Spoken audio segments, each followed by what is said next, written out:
De acuerdo con nuestra explicación, vamos a continuar entonces con la naturaleza jurídica del patrimonio. Recuerden que ya hemos definido qué es el patrimonio, cuáles son las clases y por eso es necesario continuar con este tema para poder determinar la naturaleza jurídica como tal del patrimonio. Como ya lo hemos dejado expuesto de alguna manera, el patrimonio es un tema que se puede destacar desde dos teorías. La primera, una teoría clásica, expuesta de cierta manera y recogida por nuestro Código Civil, y una teoría moderna que ha sido desarrollada doctrinalmente. Frente a la naturaleza jurídica del patrimonio desde el punto de vista de la teoría clásica, el patrimonio es un atributo de la personalidad. Como hablábamos en esta clasificación, el patrimonio está ligado al nacimiento de la persona, desde que tiene reconocida su personalidad jurídica, y está presente hasta que fallece, sea esta persona natural o persona jurídica. Y solo la voluntad humana es suficiente para reunir con todo un cúmulo de derechos del cual es titular por el hecho de alcanzar esta personalidad jurídica desde que se tiene ese reconocimiento como persona natural o persona jurídica. Lo que quiere decir que desde el punto de vista de la teoría clásica, el patrimonio siempre va a entenderse como una universalidad de derechos que pueden ser corporales o incorporales, tangibles e intangibles, que tienen contenido económico en cabeza de una persona, sea esta natural o jurídica. Sin embargo, la teoría moderna del patrimonio nos indica que no solo la voluntad afecta el derecho o esa universalidad de derechos que tiene el patrimonio.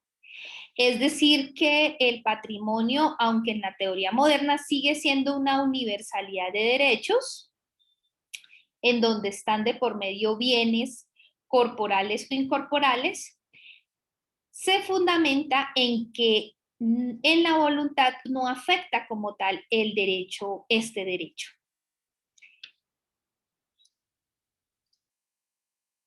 Así que, sea que nos paremos en la teoría clásica del patrimonio o en la teoría moderna, lo cierto es que el patrimonio va a tener unos elementos que siempre van a estar presentes. Primero, en el patrimonio siempre va a estar presente o hay que tener presente la calidad del acreedor. El acreedor tiene la facultad para exigir el pago sobre los bienes presentes y futuros. El patrimonio es un activo y el pasivo, y este patrimonio pasa a los herederos en su totalidad e integralmente, y el patrimonio se puede dar la subrogación real completa. Entonces, frente a estos elementos, vamos a detenernos primero en este literal A que vemos en este momento en la diapositiva, que es, ¿qué es eso de tener la calidad de acreedor? Recuerden que el patrimonio va a ser la prenda general de los acreedores, es decir, la garantía máxima que tiene el acreedor dentro del derecho personal para exigir el cumplimiento de la prestación. Así que tener la calidad de acreedor de cierta medida asegura que en una relación prestacional o crediticia pues va a tener la facultad de perseguir el pago, y eso solamente lo va a tener quien tiene la condición de acreedor. Es decir, que la persona es titular de esa universalidad de derechos, pero quien podrá realmente como materializar como tal este ejercicio de poder perseguir ese patrimonio será el acreedor. En el literal B vemos que además el acreedor tiene la facultad de exigir el pago sobre los bienes presentes y futuros. Y es que aquí estamos recogiendo lo que hemos venido diciendo hasta la saciedad, y es que el patrimonio es una universalidad de derechos.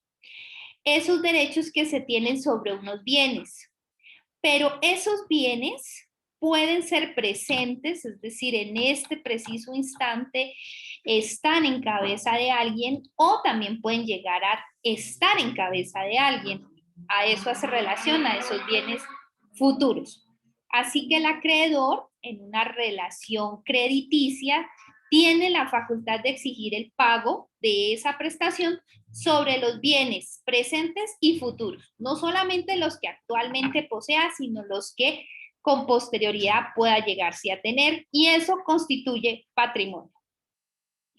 De igual manera, el literal se nos recuerda que esa universalidad de derechos, que son bienes corporales o incorporales, que son susceptibles de valoración económica, pues en ellos está presente el activo y el pasivo.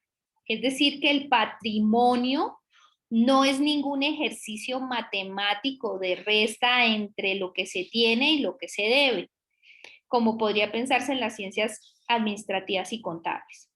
Desde el punto de vista jurídico, el patrimonio lo conforma tanto el activo como el pasivo.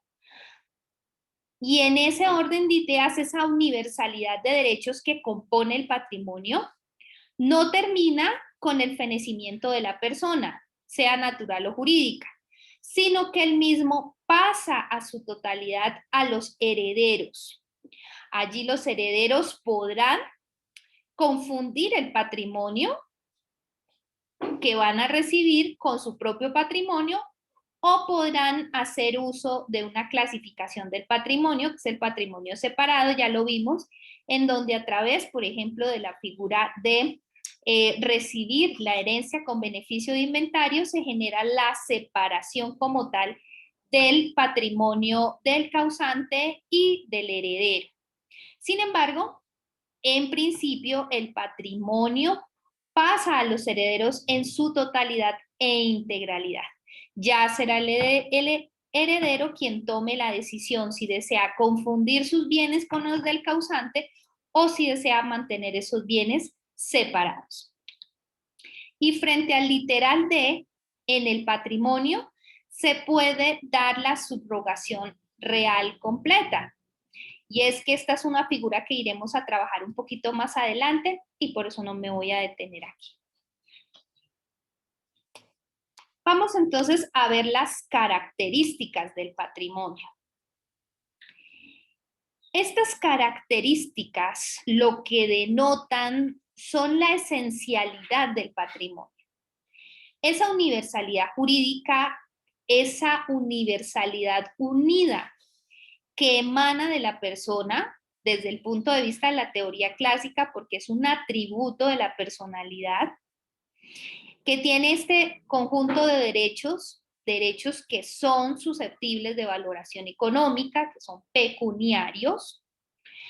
Frente a ellos, entonces, nosotros vislumbramos la primera característica del patrimonio, y es que es universal.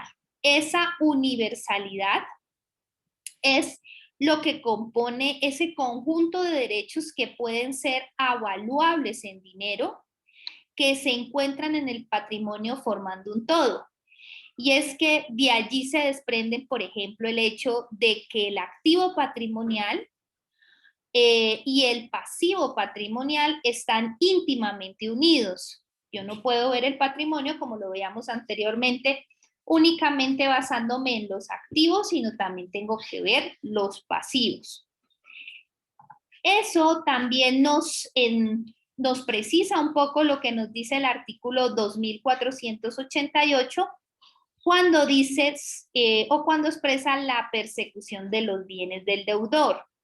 Y es que el derecho de prenda general que tiene el acreedor frente al patrimonio, pues es lo que habilita que toda persona que tiene una obligación que debe ser satisfecha, pues puede perseguir el cumplimiento de la misma, exigiendo o garantizándose mejor a través del patrimonio. Entonces, que eso lo pueden componer, ya lo sabemos, todo lo que podemos llamar bien, sean derechos corporales e incorporales, susceptibles de valoración económica y de apropiación, presentes o futuros, exceptuándose solamente los que no son embargables. Esto al tenor del artículo 1677, que nos indica que hay una restricción frente a algunos bienes que no pueden ser perseguidos por el acreedor al deudor. Además, frente a la subrogación, por lo cual un derecho o un bien entra a reemplazar a otro, y por esto, de cierta manera, los acreedores no tienen que ejercer sus derechos exclusivamente sobre lo que conforma el patrimonio del deudor al contraer la obligación, sino que lo hace sobre el patrimonio existente en el momento de ejercer el derecho crediticio. Fíjense aquí la subrogación real realmente permite que toda esta universalidad garantice, todo este conjunto de bienes van a garantizar esa prestación y realmente no solo con los bienes que estén actualmente, sino los futuros que podrán ser perseguidos por el acreedor. Y desde el punto de vista de esta universalidad jurídica, esta está compuesta por todos los derechos reales, por todos los derechos personales y por todos los derechos inmateriales.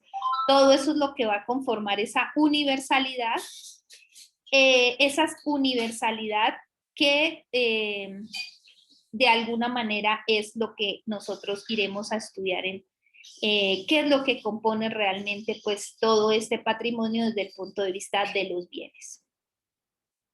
La segunda característica es que si nosotros estamos viendo el patrimonio como emanación de la personalidad y la expresión de cierta medida de la potestad jurídica que arropa a la persona desde que nace hasta que muere, pues entonces la segunda característica es que el patrimonio está unido a una persona. Excepcionalmente, como vimos, vamos a encontrar una clasificación del patrimonio, que es el patrimonio autónomo, pero aunque en cierto momento ese patrimonio no esté unido realmente a una persona, eso no quiere decir que lo vaya a estar. Es decir, la razón de ser del patrimonio es que como atributo siempre tenga que estar arraigado esa expresión de potestad jurídica, una investidura como tal de una persona que esté, que esté unida a ella, aunque excepcionalmente tendremos esta figura del patrimonio autónomo.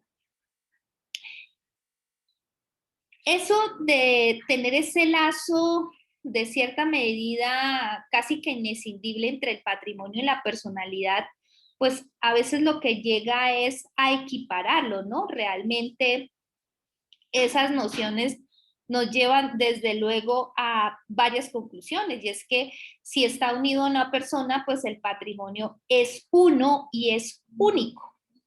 Es decir, que este patrimonio, como lo vemos nosotros aquí en el numeral primero del literal B, si el patrimonio es uno o único, porque está atado a una sola personalidad, pues lógicamente nos lleva pues a esa conclusión.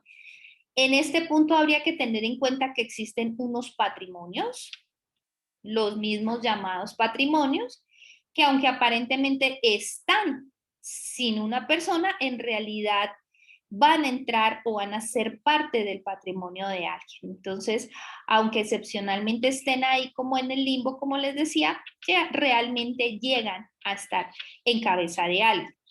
Ya hablábamos nosotros, por ejemplo, de la fiducia o de la propiedad fiduciaria, que desde el punto de vista del derecho civil lo encontramos en el artículo 794, quien nos dice que la llamada propiedad fiduciaria, la que está sujeta al gravamen de pasar a otra persona por el hecho de verificarse una condición. Ya creo que nosotros habíamos hablado de ello al respecto. También sí, la característica es que el patrimonio está unido a una persona, solo la persona tiene patrimonio. Es decir, que en esta área, por ejemplo, la ampliación que ha venido haciendo la Corte Constitucional en el reconocimiento como tal de otros sujetos de derecho, pues a veces nos hace pensar si estos sujetos realmente pueden llegar a ser titulares de un patrimonio. Y es que, pues por lo menos en nuestro sistema, estos patrimonios solamente están dados a personas naturales o jurídicas. Por ejemplo, piensen ustedes el reconocimiento que ha tenido la Corte de tener el estatus de sujeto de derecho o sujetos de especial protección a la naturaleza, a los animales, pues esto de suyo no les habilita para que ellos puedan ser titulares del patrimonio. Entonces, en cierta medida, por eso algunos doctrinantes sostienen que únicamente es la persona natural o jurídica titular de este atributo como tal. No se puede tampoco pensar que, por ejemplo, la especial protección que tienen las comunidades indígenas, negras, afro, raizales o las comunidades rom también podrían ellas solamente por el hecho de ser de especial protección tener este atributo. Ya ellos ya constituyen como tal personas jurídicas que como personas jurídicas ya pueden ser titulares de este derecho o este atributo mejor de la personalidad que es el patrimonio. También es interesante el tema de que algunos autores también sostienen que hay un caso único en que la persona es objeto de, digamos, este derecho de que solo la persona tiene un patrimonio. Hay una excepción y es en el evento del matrimonio. Entre otras cosas porque, como vimos anteriormente, este es un ejemplo de que a través de las uniones como el matrimonio o la unión marital, se genera una serie de comunidad de bienes. También algunos tratadistas lo llaman el régimen patrimonial de la familia. Y en ese sentido, no es que cada uno de los cónyuges o compañeros manejen individualmente su patrimonio, sino que a partir de estas uniones también hay una unión de sus patrimonios y se crean las llamadas sociedades conyugales o sociedades patrimoniales. En este caso, estas son sociedades que no tienen una personalidad jurídica diferente a los cónyuges o a los compañeros, y lo que nos lleva entonces a decir que estos son llamados patrimonios compartidos. Ya lo habíamos explicado anteriormente frente a esa ficción que se crea cuando se unen los patrimonios de los cónyuges, en el caso del matrimonio, o de los compañeros, en el caso de la unión marital de hecho, y se crean las ficciones de las sociedades conyugales en el matrimonio y las sociedades patrimoniales en las uniones maritales de hecho. En ese sentido, es que pues se entiende como tal ese patrimonio compartido. Si la intención de los cónyuges es que no se conforme esta sociedad conyugal, pues pueden hacer uso de figuras jurídicas como las capitulaciones, son actos jurídicos que deben realizarse antes de la celebración del matrimonio. Y en el caso de la unión marital, de hecho, también utilizar la figura jurídica de las capitulaciones maritales, que también evitarán entonces el nacimiento de este patrimonio compartido, que como les digo, nace a partir de esta unión de patrimonios y que se expresa en las sociedades conyugales o en las sociedades patrimoniales. Asimismo, toda persona tiene un patrimonio.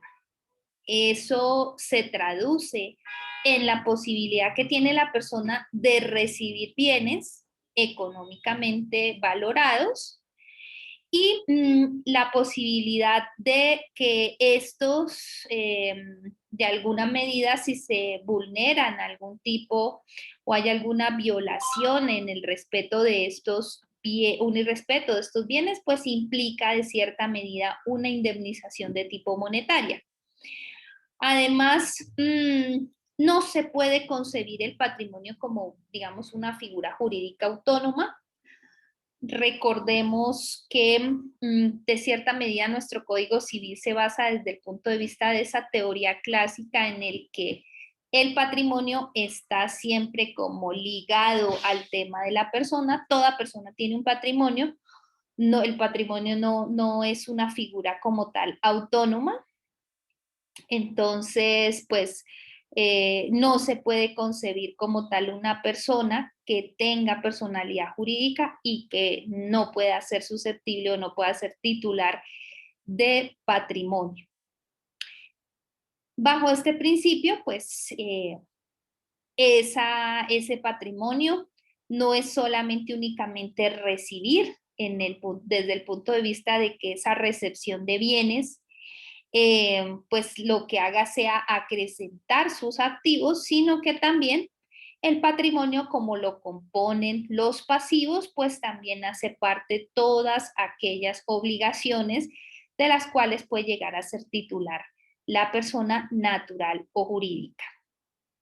Entonces, bajo ese entendido, por eso desde que se tiene el estatus de persona, pues igualmente se es titular de unos derechos que pueden ser susceptibles de acrecentar sus activos, pero también de que estos decrezcan a través de los pasivos.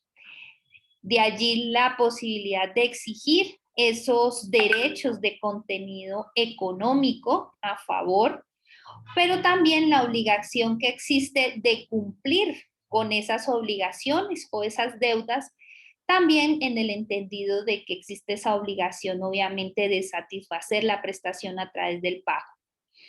Allí, pues se entiende, porque aunque sobre todo en las personas naturales, no pueda venir o después del nacimiento, no es que la persona llegue con un paquete lleno de dinero y ahí entonces concluyamos que tiene patrimonio, sino por la posibilidad de recibir y por la posibilidad también que tiene de contraer obligaciones, pues eso también lo hace de cierta medida concebir de que desde que haya una persona siempre hay un patrimonio representado en esa universalidad jurídica de activos y pasivos.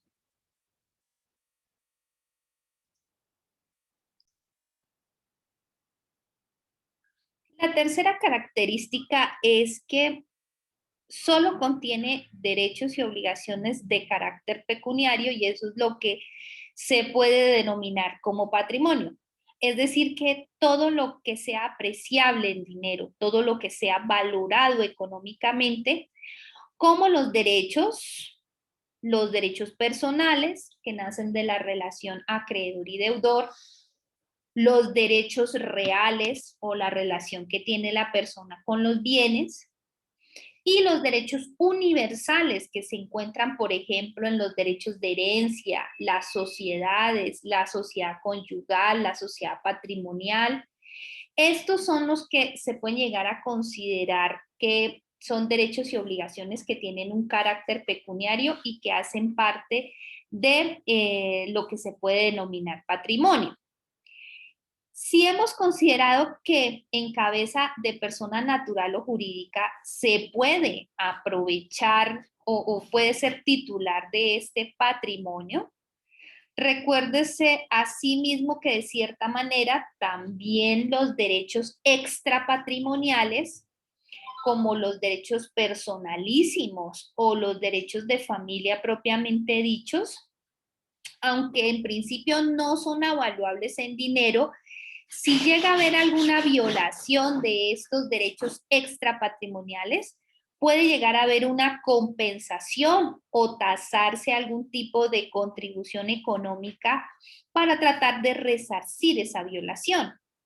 No es que si me violen un derecho extrapatrimonial como la vida, la honra, en buen nombre, pues eso única y exclusivamente me lo puedan compensar con dinero. Pero de alguna manera el que haya sido violentado en esos derechos extrapatrimoniales podría llegar a pedir una compensación de tipo económica, como lo vemos judicialmente con el reconocimiento de daños extrapatrimoniales o los llamados daños morales, que eso lo vemos ampliamente en la jurisprudencia de la Corte Suprema de Justicia, pero de casi todas las altas cortes donde se pueda ver alguna afectación de tipo extrapatrimonial. Así que estos derechos y obligaciones de carácter pecuniario, pues los vamos a encontrar dentro de ese cúmulo que vimos al inicio de derechos personales privados patrimoniales. Todos aquellos derechos y obligaciones que pueden ser apreciables en dinero, que yo le puedo poner un valor económico. Eso realmente es lo que va a componer el patrimonio. Y excepcionalmente, cuando se vulneren los derechos extrapatrimoniales, como los derechos personalísimos, como a la vida, a la honra, el buen nombre, a la integridad, pues estos no son apreciables en dinero, pero cuando hay violación de los mismos puede compensarse económicamente si es lo que se pretende. Entonces, en términos generales, nosotros podemos concluir que los principios que orientan el patrimonio son tres. Toda persona debe tener un patrimonio, es decir, sea persona natural o jurídica, siempre sí o sí debe tener un patrimonio.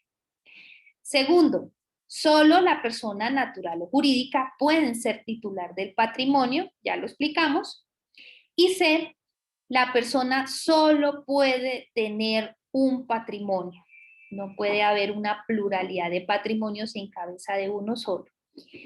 Eso también ya lo explicamos.